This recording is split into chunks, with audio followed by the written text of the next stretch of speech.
Mu nkino 11 Uburundi buheruka gukina buri kumwe n'umumenyereza Etienne Ndayiragije batsinze zitatu, banganya zitatu, batsindwa inkino zitanu. Aho ni kuva muri 2023. Muri kino gihe umugwi serukiragihugu witegurira guhura na Sénégal hamwe na Malawi. None nibiki biriko biravugwa mu mugwi serukiragihugu Intamba? Bizokunda ko dushika muri kandi 2025 canke mu gikombe c'isi cyo mu 2026? Niyo nkuru nyamukuru tuza kuyaga ku uyu munsi. Mwiriwe, ni David, nizere ko meze neza. Ejo hahise umumenyereza wo mu giserukiragihugu yarakoresheje ikiganiro abamenyesha makuru. Hari mu ntumbero yo kwerekana aho imyiteguro y'inkino zibiri Uburundi bwimirije igeze. Mu kurondera rero itike yo kuja muri kandi 2025, umugwi serukiragihugu wimirije gukina na Sénégal hamwe na Malawi. Izo nkino zose zizokinirwa muri Malawi. Itariki zitanu z'uku kw'icenda kuza Uburundi buzokina na Malawi buce butana mu mitwe na Sénégal itariki 10 z'uku kw'icenda nyene. Intamba mu rugamba zizokorera umwiherero mu ntara ya Ngozi guhera itariki 26 z'uku munani 2024. Etienne Ndayiragije ati dutegerezwa kubakurako amanota 6. Ejo nyene uwo mumenyereza w'intamba mu rugamba yaciye ashira habona urutonde rw'abakinyi 23 batumweko mu kwitegurira izo nkino zibiri. Etienne Ndayiragije yagize ati twifuza gutangura neza izi nkino kugira ntituzorondera uburenganzira bwo gukina kandi ku kanyuma. Ikindi yavuze nuko abakinyi biteguye kugira basubiza agateka Uburundi n'umunezero wo gusubira gukina kandi. Ku rutonde rwashizwe habona dusangamo Yusuf Ndayishimiye naho amaze igihe adakinishwa mu mugwi wiwe Vyose mu Faransa kubera afise imvune. Abandi babonetsemwo ni nk'umukinyi Saidi ntibazonkiza atamugwa afise muri kano kanya kuva avuye muri Simba Sports Club. Nkuko vyandikwa na magazine Jimbere, Etienne Ndayiragije yaragize icyo abivugako. Ati ntibazonkiza n'umukinyi w'ingwanyi atemera gutsindwa, kandi turazi ko hari byinshi afashe intamba mu rugamba aharaguma akora.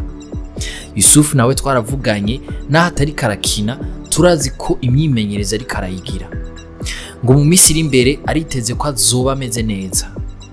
Kubanegura umusaruro wiwe mu mugwi w'iserukiragihugu, Etienne Ndayiragije avuga ati ico tuzi nuko abamenyereza b'imigwi twahuye nka Malawi na Seychelles canke abavugiye mu kiganiro Talent d'Afrique gica kuri Canal+ bubaha cane uno mugwi. Tubibutse ko Uburundi buheruka kuronka itike yo kwitaba inkino z'igikombe ca Afrika mu 2019. Ryari naryo rya mbere bushitse muri ico gice c'amahiganwa. Ku rundi ruhande Uburundi buriko burarondera amahirwe yo kuzokina inkino z'igikombe c'isi ca 2026. Inyuma y'inkino zine bugira gatatu n'amanota 7 mu mugwi F ugizwe n'ibihugu bitanu. Ivyo navyo ni Côte d'Ivoire, Gabon, Kenya na Gambia. Dutandukira inkuru ngufi nazo. Ngo hari umuhinga azobereye ivyo gucukura ubutare yaje gupima ubutare bwo ku Murehe mu ntara ya Kirundo.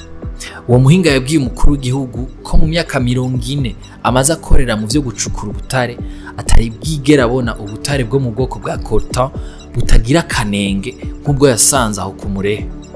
Vyavugiwe mu nama na President Vyose Ndayishimiye yagiranye n'ugwaruka rwizi gisata c'ubutare bari kumwe n'abigisha muri ico gisata muri kaminuza y'u Burundi kuwa 21 Myandagaro 2024.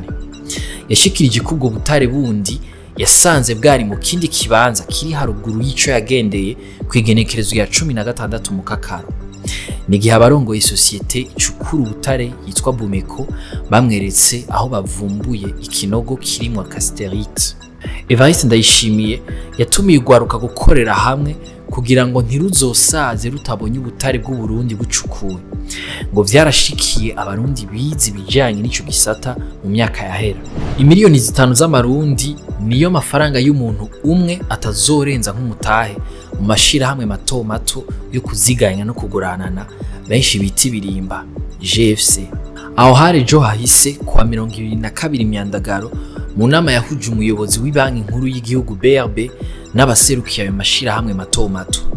Ikindi uwo muyobozi wa BRB yagarutseko ni ku munywanyi azobitsa amafaranga yiwe, uwo nta nyungu aronka kuko bazomusubiza ayo yabikije.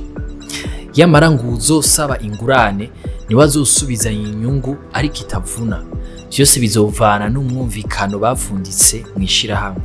Umukuru wa CNC Esperance Ndayizeye abwira abajeje intwaro bimana inkuru ku bamenyesha makuru kwiyo inkuru yinomye atacu bufashije igihugu.